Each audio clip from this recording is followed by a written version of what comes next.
दोस्तों इस समय भारत में खाली दो ही चीजें बहुत ज्यादा फेमस हो रही है। एक जो भारत में 244 साल बाद कुंभ मेला लग चुका है, जिसमें सिर्फ 8 दिनों में ही 10 करोड़ से भी ज्यादा लोग आ गए हैं। अब अमेरिका से लेके रशिया से लेके यूरोप, जापान तक के सारी मीडिया इस न्यूज को कवर कर रही है। जहां स्टीव जॉब्स की बीबी से लेके दुनिया के सबसे ज्यादा रईस गौतम अडानी भी आके अपने पापों का प्रायश्चित कर चुके हैं। अब जहाँ लाखों आदमी महाकुंभ की स्केल वाइब्रेशन देख के हकमका गए हैं कि भाई इतना अच्छा प्रशासन कैसे हो गया। और वहीं दूसरी तरफ हमारे भारत देश में कोल्ड प्ले के कॉन्सर्ट भी चल रहे हैं। अब जिस तरह के हमारे देश के महाकुंभ में आधे से ज्यादा लोग श्रद्धा की डुबकी लगाने जा रहे हैं, वहीं दूसरी तरफ हमारे देश का आधे से ज्यादा हिस्सा कोल्ड प्ले का कॉन्सर्ट देखने के लिए बावला होया जा रहा है। अब पहली बार जब कोल्ड प्ले का कॉन्सर्ट 2025 में हमारे मुंबई में ऑनलाइन बुकिंग हो रही थी, तो इतने लोगों ने बुकिंग करी कि साइट ही क्रैश हो गई। पूरे सोशल मीडिया पे एक बंदे ने तो तहलका मचा दिया, जिसमें वो 5-5 लैपटॉप और 3-3 मोबाइल लेके बैठा था ऑनलाइन बुकिंग के लिए। अब लोगों के इसी क्रेज के चलते कोल्ड प्ले की एक कॉन्सर्ट की टिकट जो कि पहले 3-3 हजार की थी, वो 1-1 लाख तक की बिकी ब्लैक में। अब मुंबई के DY पाटिल स्टेडियम में जहां ये कॉन्सर्ट होने वाला था, उसके आसपास के जो होटल थे वहां 1-1 दिन का रेंट 5-5 लाख रुपए तक हो गया।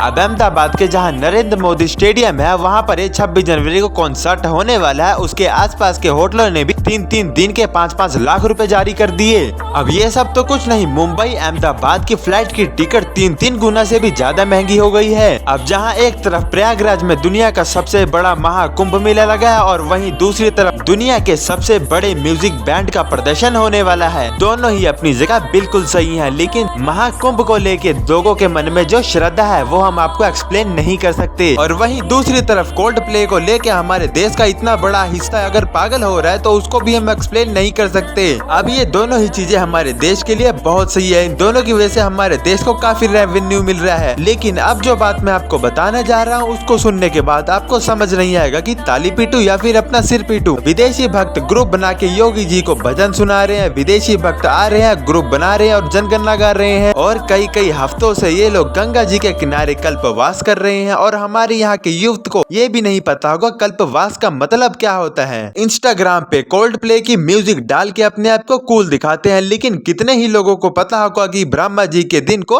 कल्प कहा जाता है। अब स्टीव जॉब्स की बीबी जो भारत में कल्पवास करने आई थी, वो क्यों करने आई थी आप लोग को क्या पता। आप लोग को कोल्ड प्ले की हर एक लाइन तो बढ़िया से याद होगी। वहीं दूसरी तरफ जब अपना सनातन धर्म का इतना बड़ा इवेंट हो रहा है, तो उसका आपको ABCD तो याद होना चाहिए, ताकि कल को कोई फॉरेनर भी आपसे आके ये पूछ ले कि आपके सनातन धर्म के महाकुंभ का क्या मतलब है और कल्प क्या चीज है, तो आपका मुंह शर्मिंदगी के कारण नीचे नहीं झुकना चाहिए। अब कल्प को आप कुछ इस प्रकार समझ लीजिए, जैसे हमारा टाइम देखने का एक तरीका होता है, वैसे ही देवताओं का टाइम देखने का एक काल गणना होता है। अब जिस प्रकार देवताओं का टाइम देखने का काल गणना होता है, उसी प्रकार ब्रह्मा, विष्णु, गणेश का भी एक काल गणना होता है। अब इसको आप कुछ इस प्रकार समझ लीजिए, जैसे हमारे इंसानों के 360 दिन होते हैं, तो उनका एक दिन होता है। और जब देवताओं के 360 दिन होते हैं, तो ब्रह्मा जी का एक क्षण होता है। और सुनिए, जब हम मनुष्य के 4,32,000 साल होते हैं, तो उसे कलयुग कहा जाता है। और कलयुग का 2 गुना समय द्वापर युग कहलाता है। और द्वापर का 2 गुना टाइम त्रेता युग कहलाता है। और त्रेता युग के 2 गुना समय को सतयुग कहा जाता है। और जब ये चारों युग एक बार बीत जाते हैं ना, तब ब्रह्मा जी का एक दिन होता है, और उसी को कल्प कहा जाता है। और अगर कोई व्यक्ति इस महाकुंभ के कोष की पूर्णिमा से लेके माघ की पूर्णिमा तक 1 महीने का कल्पवास करे, तो उसे इतना पुण्य मिलता है, इतना ज्यादा पुण्य मिलता है, जो ब्रह्मा जी की एक कल्प के बराबर कहा जाता है। जो कि लाखों सालों का तपस्या का फल वो सिर्फ 1 ही महीने में पा सकता है। इस बार मैं आपको फिर से बता दूं कि इस वीडियो की वजह से हम किसी को ऊंचा नीचा नहीं दिखाना चाहते।